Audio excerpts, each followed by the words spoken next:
Hi everyone, my name is Azrin Arifin. I'm a professor at the Optometry faculty and I'm also Deputy Vice Chancellor of Student Affairs. Let me just talk to you about optometry at SEGI for the next 15 minutes.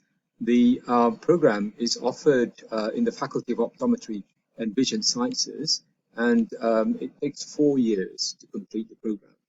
Now, I'm talking to foundation students here, so I think it'd be much better if I explain what the profession is before we move into the actual program that we offer at SEGI.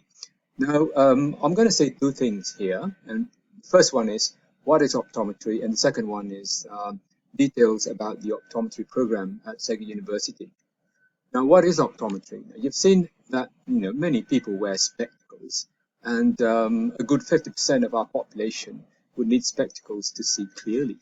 Now, the act of testing for someone who wears spectacles or contact lenses, for that matter, requires a good set of skills and a comprehensive knowledge of the eyes and the visual system.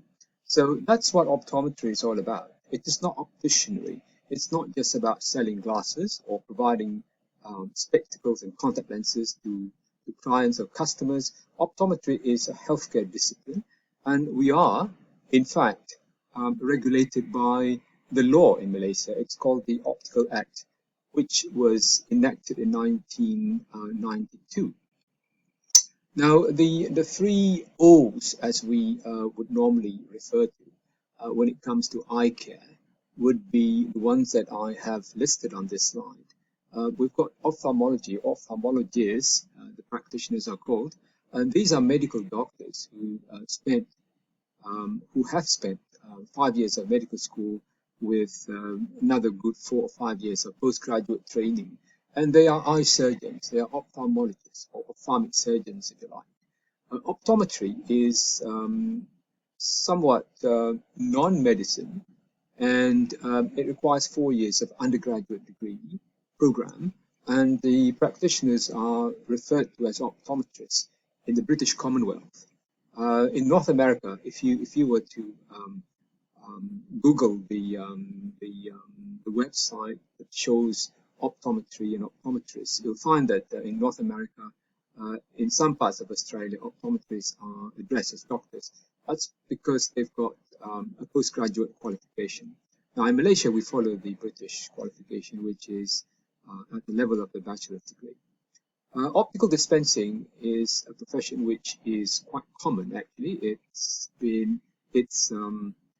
run by opticians, and they are trained to different levels. Actually, I wouldn't want to go into how opticians are trained, but opticians and optometrists are not the same. The profession of opticianry in Malaysia is a bit special because they also test eyes for spectacles and contact lenses, and some of them have special license to dispense contact lenses. We'll come to that later on. It's very historical and it's very Malaysian. But then again, in the UK, optical dispensing is a very respectable profession, and it's about dispensing optical prescriptions written by optometrists or ophthalmologists. Optometrists are primary eye and vision care providers. They examine the eyes for visual problems and for evidence of ocular conditions or diseases. So, in other words, optometry is a very clinical discipline. It's not a retail store kind of practice, and yet optometrists also provide glasses and contact lenses and vision therapy to their clients or their patients. Now, optometrists deal with people who have symptoms such as blurred vision, and the blurred vision can be caused by an optical defect, the need for spectacles, or it could also be caused by other ocular conditions in the eye. And the optometrist will spend time to examine the eye to find out what the problem is. Now, besides blurred vision, optometrists also see people with other kinds of visual problems. And these include double vision, which means that the eyes are not coordinating very well, the two of them. They're not working in sync. That needs to be investigated and corrected and treated by an ophthalmic surgeon. And often people also consult optometrists for conditions which affect their comfort. In other words, if they've got ocular pain or anything that's painful in the eye or in the surrounding structures. So we'll have to examine and see what the problem is.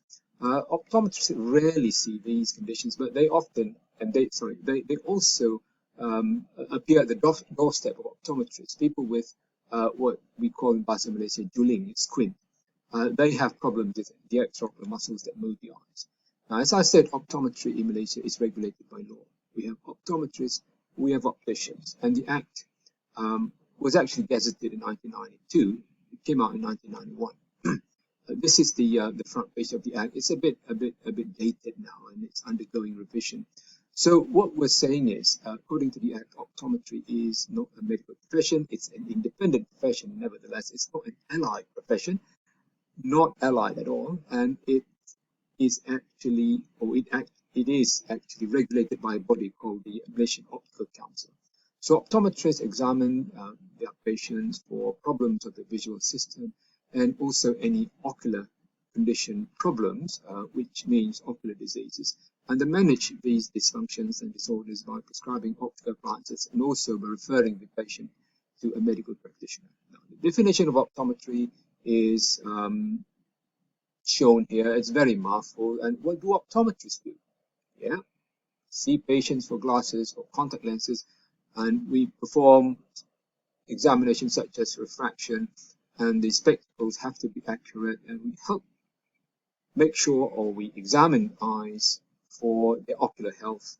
That's me, actually, a very young version of me examining the then minister. Optometrists make clinical decisions. Optometrists are not medical doctors. And the program that we offer, optometry, is very interesting. This is how we started, actually. It was way back in 2010. And we offer the Bachelor of Optometry program, which runs for 8 semesters, 150 credits. The years are as shown here. The modules that I found, the years are shown here. They become increasingly clinical as you go up to the third and the fourth years. The curriculum requires you to enter the curriculum, to enter the program, you need to have 3Ds minimum at A levels. Or if you are a foundation student in the science, then you need a 2.5. Right, you need to have these attributes. You need to be, you need to have some background in the sciences, manual dexterity, people-friendly, and you really want to be an entrepreneur. Now, the facilities that we have at Segi University, it's on the 4th floor of the main building, and we've got excellent facilities with clinics and with laboratory suites for students to practice and for students to see the patients. We are run by the Segi Eye Care as far as the practice is concerned, and we've got a branch in nearby Thomson Hospital. That's me advertising the eye care, so that people come to the eye care and provide our people with our students with the practice that they need. As far as staff is concerned, we've got good range of people with all the qualifications that the program requires. And these are the pictures of some of our staff. They're pretty old pictures. They show us in our younger days. Mr. Azam on top, and we've got Umar, Fakhruddin, and Indira there. And thank you very much. We are fully accredited, by the way, by the Malaysian Optical Council and MQA. And our first cohort of students graduated in 2014. Now, let me just spend the rest of the time telling you what we are in the papers and how our students actually function in the society. Often our students, participate in community projects, and this is before COVID. And they have lots of experience in examining people in the field. They're very good at working with kids. And since the pandemic, we have been online, and students are actually obeying the SOPs. And our students are very professional-looking people, and they tend to be very clinical in our laboratories. And we take precautions in making sure that when you join our program, you are actually in the good hands of the good staff, and you are also